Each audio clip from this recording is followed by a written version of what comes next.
Media पर आजकल एक शब्द बहुत घूम रहा है, लॉकडाउन। तो क्या भारत में फिर से सब कुछ बंद होने वाला है या ये सिर्फ एक अफवाह है? चलिए आज इसी की तह तक चलते हैं।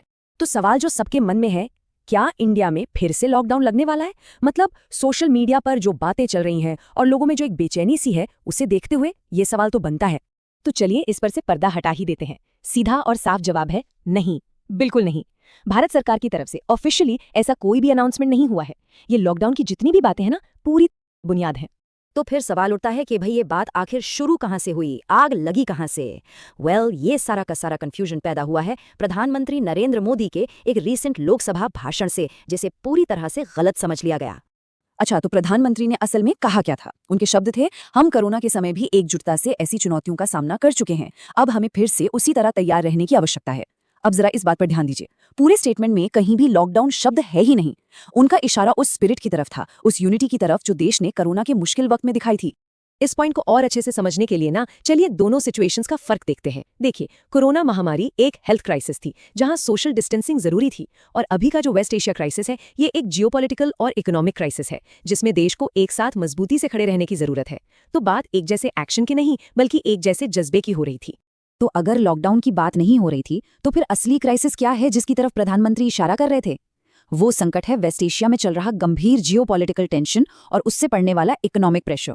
तो ये संकट हम पर, मतलब इंडिया पर, कैसे असर डालता है? देखिए, सीधी सी बात है, इससे दुनिया भर में तेल की सप्लाई पर टेंशन बढ़ जाती है और नतीजा, तेल की कीमतें आसमान छूने लगती हैं। अब क्योंकि इंडिया अपनी ज्यादातर एनर्जी इंपोर्ट करता है, तो इसका सीधा सीधा असर हमारी जेब पर पड़ता है। और तो और स्ट्रेट ऑफ हॉर्मुज जैसे जो दुनिया के सबसे जरूरी सप्लाई रूट्स हैं ना, वो भी इससे इम्पैक्ट होते हैं। मतलब सिचुएशन और भी कॉम्प्लिकेटेड हो जाती है। और इस एक गलत फहमी का नतीजा क्या निकला? पैनिक। कहाँ? पेट्रोल पंपों पर।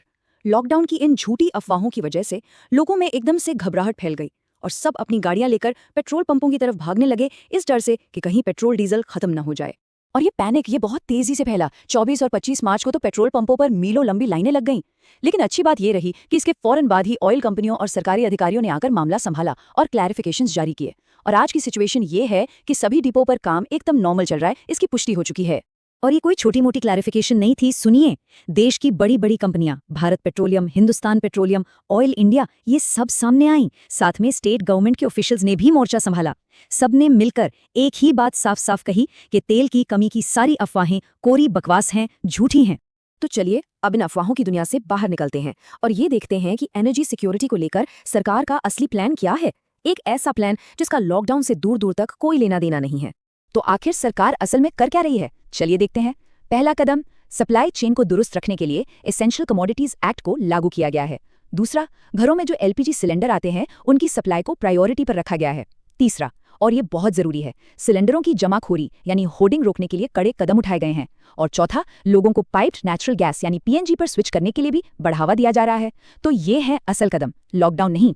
तो इस पूरी बातचीत का निचोड़ क्या है, मतलब ऑफिशियल मैसेज क्या है, ये समझना बहुत जरूरी है ताकि ऐसी गलत खबरों से बचा जा सके।